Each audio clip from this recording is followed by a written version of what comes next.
Gary Common Council for Tuesday, July 23rd is now called to order. On this evening's agenda is one ordinance, which is CPO 2019-45, and it's an ordinance amending the city fee schedule, ordinance number 8968, by increasing and establishing fees for City of Gary Department, sponsored by Andrew Hayes, City Controller. So we are ready to start. And I wanted to say that we had to amend this ordinance, send it back to the council because we did not have what the fees were versus what they are being increased or changed to. And we wanted to be able to see that. So we are ready. I don't know who's are you gonna do this? Yes. Thank you. Good evening, honorable council members. Good evening. As requested, I provided to you a list of what the existing fees were from 2015 through present, and then the 2019 amendments, the proposed amendments to that. Before we get to that, I guess I'd like to update you as well. There was some conversation last time about some of the fees that had already taken place, such as the EMS fees that we have updated since. In addition to that, we had clarified a couple things too. So, for example, the towing fees, those were lumped together as just one towing fee, and we separated them just for clarification in the fee ordinance, because sometimes we do get those phone calls from the general public. Well, how come I'm paying $40 here and then $50 over here? So we separated what was the franchise fee and then what would be considered the actual towing fee. In addition to that, we had changed the name of the convenience fee that we had discussed last time to the transaction fee, and we had included that as section 6 of the ordinance at the end. It clarifies because the city controller is already authorized to accept those types of cards and payments under section 2-1330, 2-1730 of the city code. So in accordance with that section, we wanted to make sure that the controller was authorized to collect those transaction fees or contract for those fees to be collected on behalf of the city by the vendor. And I think we've been in discussions, as we had mentioned before, with the vendor. We're likely going to be looking for other options as well. One of the other sections that we had clarified too was we had removed the garages section from the GBL. I'm sorry, not from the GBL, but from the redevelopment section, and just for demolition, we're just doing structures generally. In speaking with with the demolition crew and with the RDC, with the director of the RDC, they had made it clear that the amounts that were in there were not applicable on the outdated. The GBL section too, we had clarified too. Before it was listed by days, and then after that there was a number of years, and it was seemingly limited. I think we've got it now where we've got it to where the late fees are applicable to certain portions of the year, and then after that it's $40 per year, and I think that clarifies it for the businesses and for the finance department. In addition to that, we had also included the mayor's sponsorship. I know that was a concern before, that the sponsorship section needed to be updated, so we included that. Turning to the actual, the existing fees versus the amended fees. In this section, or in this cheat sheet that we've got here, it explains, you've got the various departments: engineering, EMS, finance, parks, the police department, redevelopment, zoning, and then at the very bottom, the transaction fees. Those are the particular sections that are changing. Everything else has stayed the same. So for example, in the engineering department, what used to be a street cut was $200 or 1% of the project costs. There was no distinction there. That has now changed to $1,000, or the amount determined under section 20-4, which is the cost recoverable section. We discussed that last time. That provides for the city to be able to recover some costs associated with various projects, so consulting costs, copying costs, administrative costs. The next portion there, the city maps, don't offer the city maps with the engineers department, so we got rid of that. They included now an oversized load permit. That was not included before. The engineer had asked for a $50 oversized load permit. The emergency medical services, we could skip over that section because you guys have already actually approved that. I just wanted to include that to show that that has changed in this ordinance as well. Through finance, on page 7 of the ordinance, you've got the general business license late fees. We just clarified that as I discussed. In addition, there's the reprint of the Form 1099, Form W-2, and the return check fee.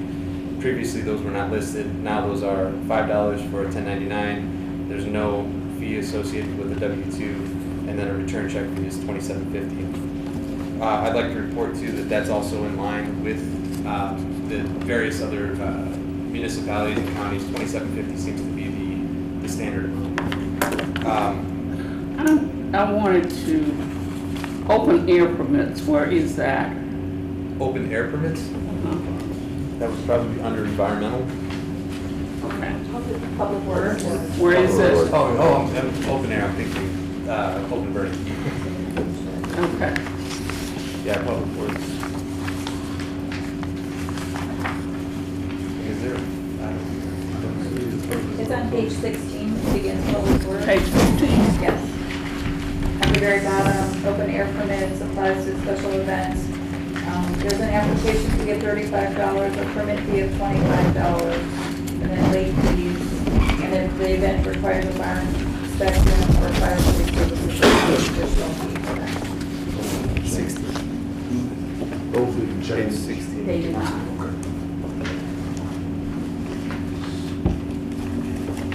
So that's what, $30?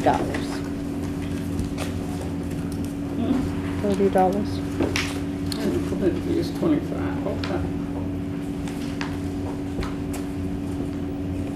Okay.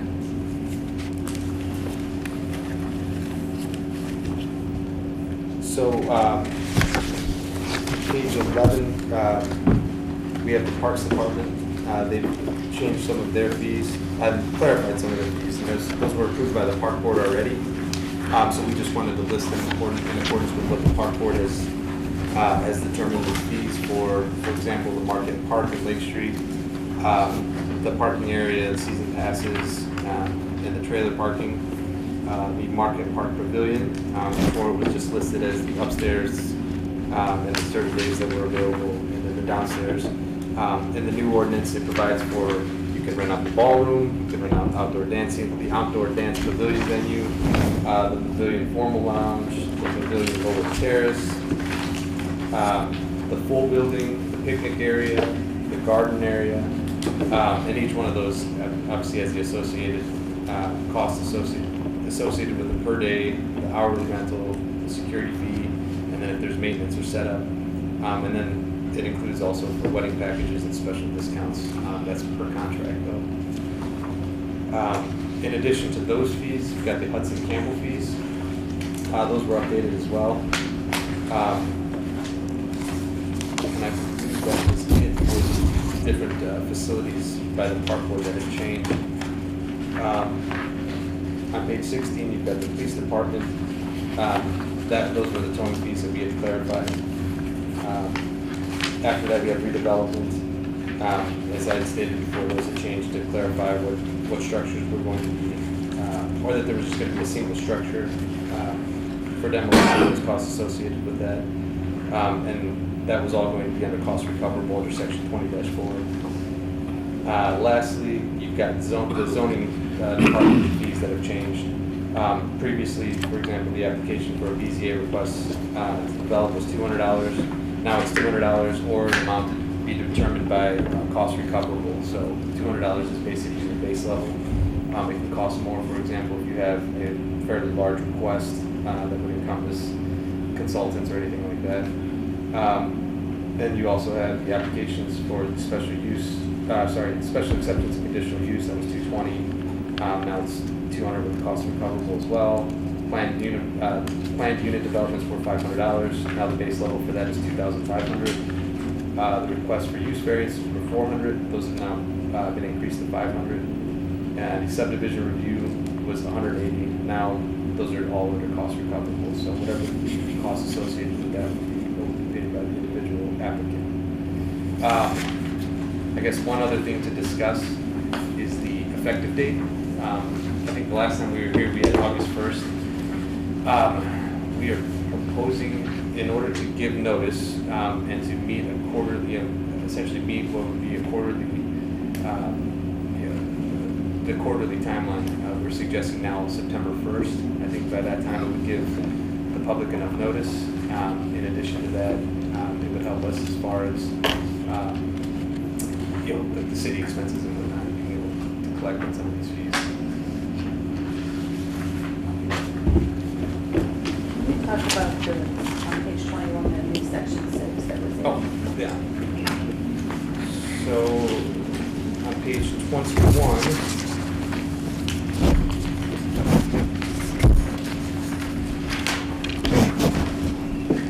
as I had mentioned before, we had the transaction fees.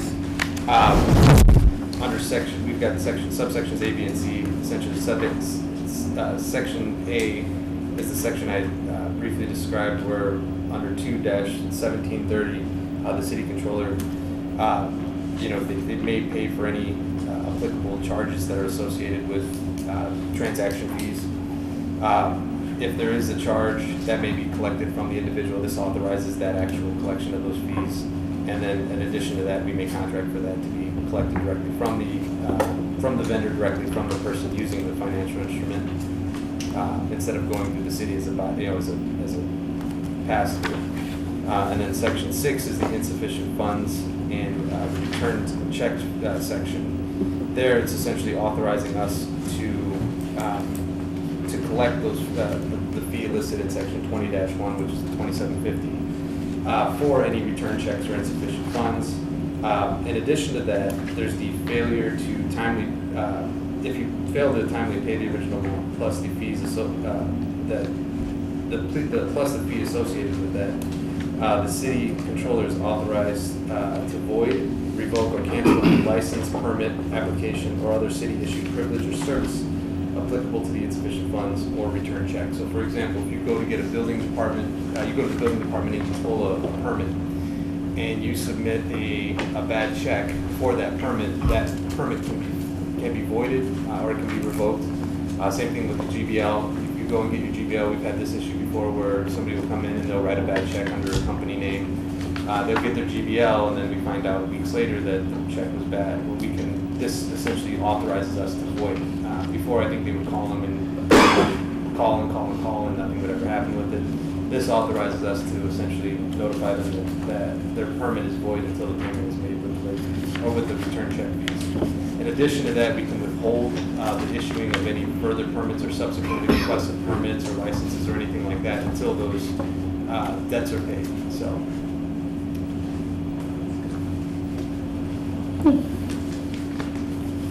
Just one quick question, Madam Chair. Yes. So I thought this was pretty much going to be pretty much like the Bible of all of our fees. All of our fees not in here. Because where is code enforcement fees? Those would be fines. Those would be fines? Yeah, Those so are those the would be- court, aren't they? Those would be, yes, yeah, those would be determined by the court. So those are Yeah. in section 1-7 of the code, and then Right. in section 2-3, I can't remember it off the top of my head, but there's a whole other section where it lists all the different violations. So, on what is it, public nuisance, how we So do none of grass. those went up? None of those have gone up. Those are a separate section for fines. Okay. So I thought those would be something that we would be dealing with also too. I'd have no You issue mean addressing code those as well. violations? Code violations. Raising, I thought that was the raising court. fines. But I thought we set the fees. Yeah. You set the parameters of the fees, the Right. court has the discretion as to Right. what to fine. I think the current fee is capped at 2,500. I believe that's the Right. cap. So if you would want to increase that, you could, but it would still be at the discretion of the judge. Right now- I think the minimum is probably too low, more so than a cap. Well, I don't That's my disagree concern. with Right. that. It Yeah. is If too you low. change the minimum, Yes. The court would be bound to stay within that. Well, I think we should change the Yes. minimum. I agree. Because I know we had passed the emergency false alarm, ordinance also too. Yep. And I didn't see that in here. Yeah, that's under the fine section. That's underneath the fine section. So how it works is the code lists all the different fines, and if it lists it as a specific fine, you're actually stuck with that fine. So if it says $50 for nuisance, it's $50 a day. The only way that you can charge is the $2,500, as Attorney Williamson talked about, is if it's not listed in the fees, then it defaults to the $2,500 for the first offense, $7,500 for the second offense. So yeah, I mean, that would be, if the council's interested in that, I'd definitely like to have that conversation. Because I mean, you're absolutely right. I mean, as of now, most of the fees are $20, $50, maybe some are $100, but then you have others that aren't listed that essentially $2,500 because it's by default, so. Madam Chair and Mr. President, I would recommend, if that is the desire of the council, that we do that by a separate ordinance. Yes. Don't combine the two. Oh, okay. Right. They need to be separate. All right. Well, I'm fine with it. I just want to know exactly what this was. Okay, well, I thought for a minute that everything was going to be combined into this. We- Okay, that's fine. We need to do that. Yes. Definitely need to do that. That's a problem. When people receive code violations and go to court, and they get a slap on the wrist and a very small fine, then they go back and do the same thing over again. So I think that we should look at increasing that. I don't know how. The minimum. as you Yes, stated. We can do yes. that.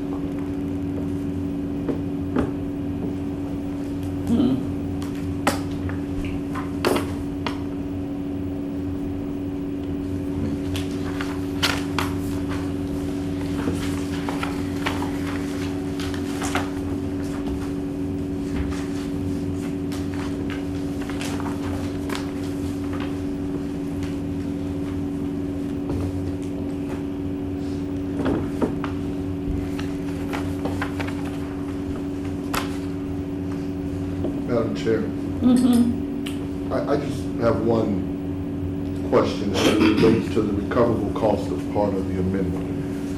As to not be ambiguous and discretionary, is it possible to put in hourly rates?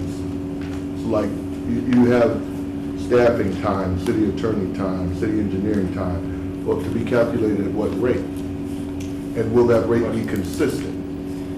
Well, I think the way that it's typically done, it's however you pay your salary. Whenever I've seen this done in other communities, they've done it per your salary and then they divide it down per the hour. So if you know. I got you. I would recommend that we put that in so it's clear how you're getting to those numbers and everyone knows that, and it's not discretionary for a new administration to treat it differently. And you can just simply put exactly what you said, that sentence, that it'll be calculated based on salary rate. Well, and for example, we Salary don't and have, contract. yeah, I was gonna say, because we don't have a city engineer. Okay, or contract rate. Yeah, That's so it'd be fine. actual cost for the, Because the contract would have an hourly rate in Yeah. it should have, it. yes.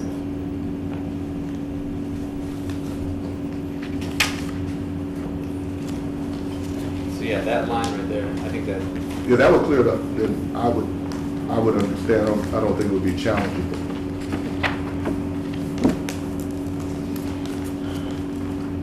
Anybody else have any questions?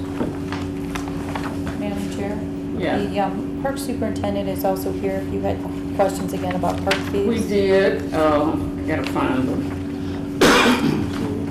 I did, I don't know about anyone else. I did, I had a question. Parks Department. Yeah, like we went to a flat rate. Okay. Parks Department, not-for-profits, and then I see community meetings, so tell me what the difference is here.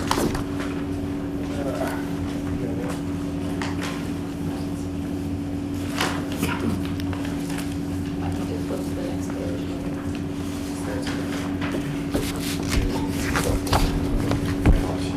Okay, Trey, you on there? 11 and 12. Bottom 11 and top. Okay.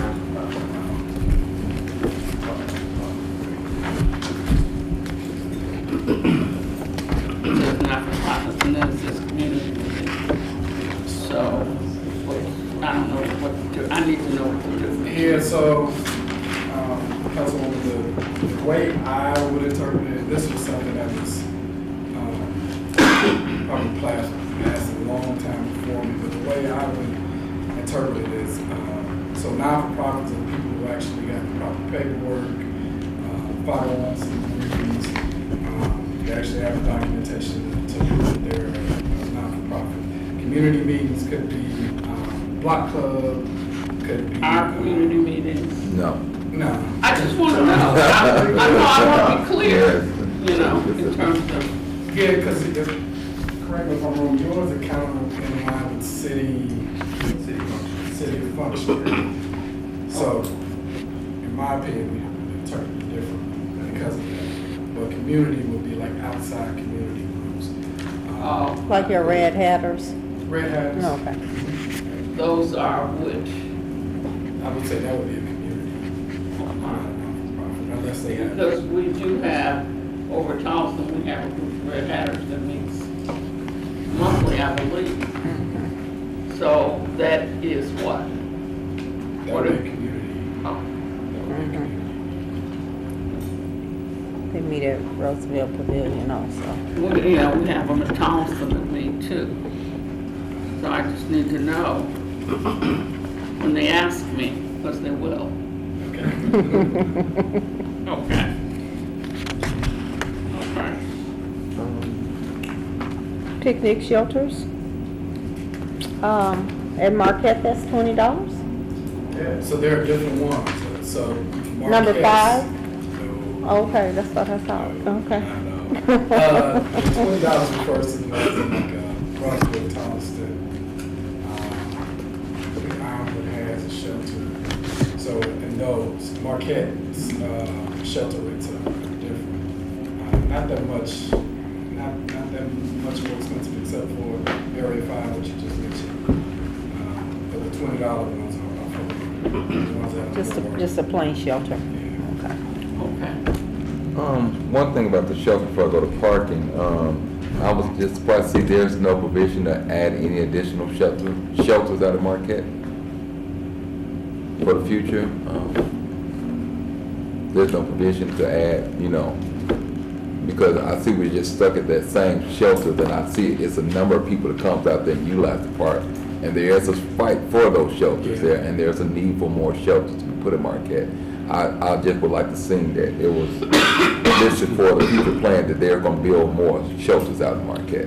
Well, currently, do they pay to Yes. visit the shelters? They do. Okay. Yeah. You have to reserve. You have to schedule.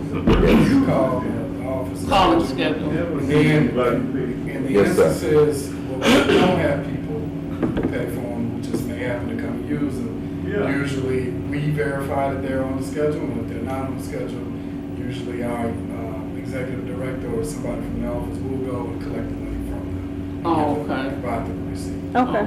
Oh, As long as it's not conflicting with any scheduled event, like if somebody is already scheduled and paid for it, and somebody shows up, a few hours before the event, The first come, first serve, yeah. because I don't know how they schedule or how they pay for the Greek picnic that we have out there every year. And I know they use, I don't know what all they don't use when we have the Greek picnic. It's at Area 5. They usually reserve it. They call it to the do office. reserve it. And sometimes they're reserving it upwards of a year in advance. Okay, So, yeah, we can get people reserving it. okay.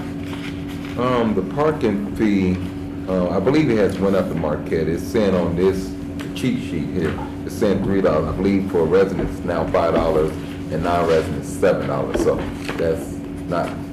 That's the same rate, it hasn't gone up. The $7, there's a $7 rate that's been tagged onto the parking pay station. Because there wasn't a feature that allowed you to determine if somebody was a Gary resident or a non-Gary resident or a county resident. So we just made it a flat out $7 rate for the pay stations. Okay. So should we have that included in here, that the pay stations, is that added? Is that what's added on 12? So that Yeah, see it page here. 12, that's where that, yeah, okay. So, yeah, I mean, it just says $7 daily and then $1 if they have the convenience fee for the mobile app, because that's the pay station that they have has a mobile app feature, so you can pay from your phone, but when we calculated it costs less than $1 for the city to allow that fee. So it's, $3, let's just be real, times have changed. Who's paying $3 for parking anymore? Not even out at the Right. county park, they charge $5 now. Right. Mhm. I know we don't increase, we decrease, but I think the fee should be at least $5 at least. And then, out-of-town residents should be at least $7.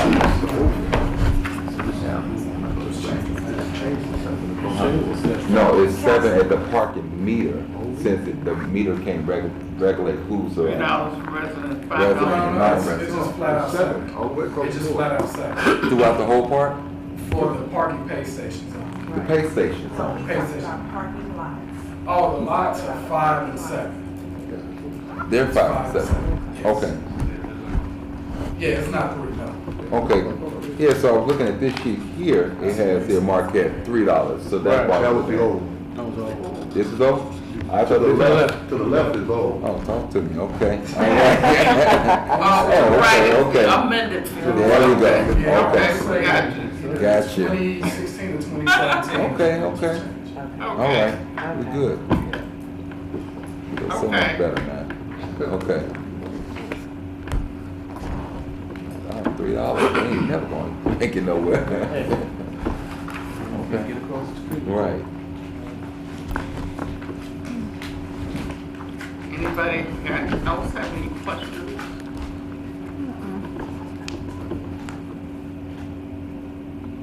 Nobody?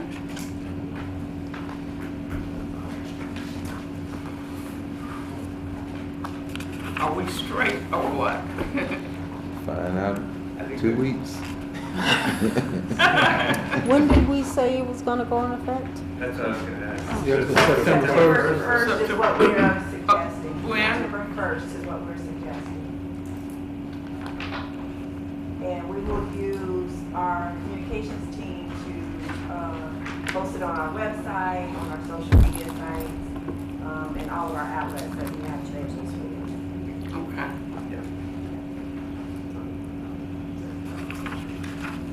Mr. Moore, you have any questions? You're not going to the park, right?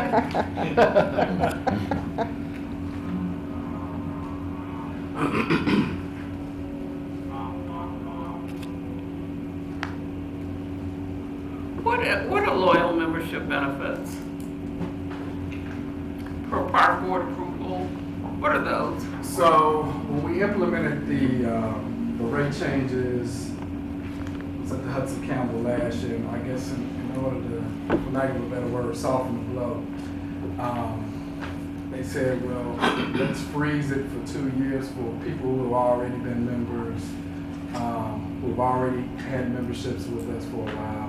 We'll freeze their rates at the rates that they were at. But then after 2 years, they'll have to be on par with that. Okay. One last question is about street cuts. Is that per cut? at Yeah, this- that's per cut. So have we been really monitoring that because they're cutting all over the city? That's exactly why we're getting involved with this, is we've been involved with American Water, for example. We were having communications issues with American Water. Now we're on the same page. We're getting weekly updates from American Water. Hey, we're gonna be over here doing work, we're gonna be over here doing work. When they're doing the cuts that are essentially right away works. They've gotta, come out and cut to the street to replace a line or something like that. We've got a lot better line of communication with them, and it's mostly utilities that are supporting this.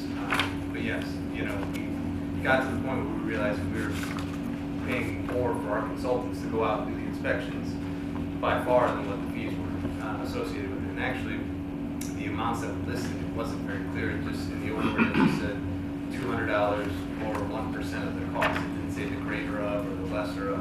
So we had to go and clarify it. And we we talked to the city engineer, we said, wow, when you're going out and doing these inspections and these cuts, how many hours are you out there for? He said it could be 4 or 5 hours typically. You're doing, you're going and you're inspecting all the, if they've cut in the curbs, if they've cut the driveways, if they've cut the sidewalks. He's like, you're going out there several times. He's like, those fees add up. He's like, I'd probably start somewhere between, $1,000 and $1,200. So we went with 1,000 and stated that, or cost recoverable if it's something that's really, really big. It's going to cost us a lot more money than even that. So yeah, we're just trying to make sure that the city's not dumping money where it doesn't need to be. Yeah, because I know American Water's working and NIPSCO is working also at the same time, Yeah. making a lot of cuts. I'm sorry. Madam Chair. Yes. Also, when they come before the Board of Works, we're also ensuring that they have the correct permits and everything in place before we approve it at the Board of Works. So we add that layer of check too. So when they come before the Board of Work, they come with a list of how many cuts that they're assuming that they might have to make in an area that they work in, or how do They don't do that. What we ensure is that they have the permit already Okay. when they come before the Board of Works. That they have that work in place. And I can tell you, as we have been enforcing this more, we've had contractors come before us without the proper paperwork. We sent them back. And we then reached out to, because as Rodney mentioned, it's usually their subcontractor from one of the utility companies. So we also reached back out to the utility companies, and they're the contractors that have come before us without those appropriate permits. And we need to address this with them so that we make sure it's taken care of before we allow the work to continue. And if I can build on to that too, we're also making sure that those subcontractors have city business licenses. And if they don't have current ones, we've actually not approved those permits until they obtain current business license as well.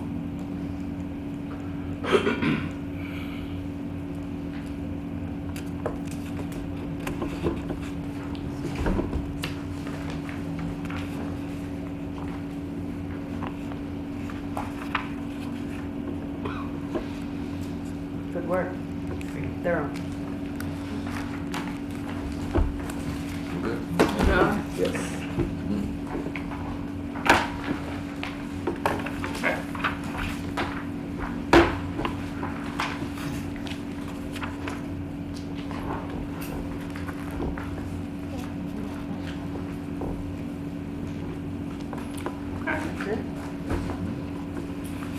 Nobody else has any questions? Well, if nobody else has any questions, there are no further comments. That was the only item on the agenda, so that concludes our meeting. Thank you for coming.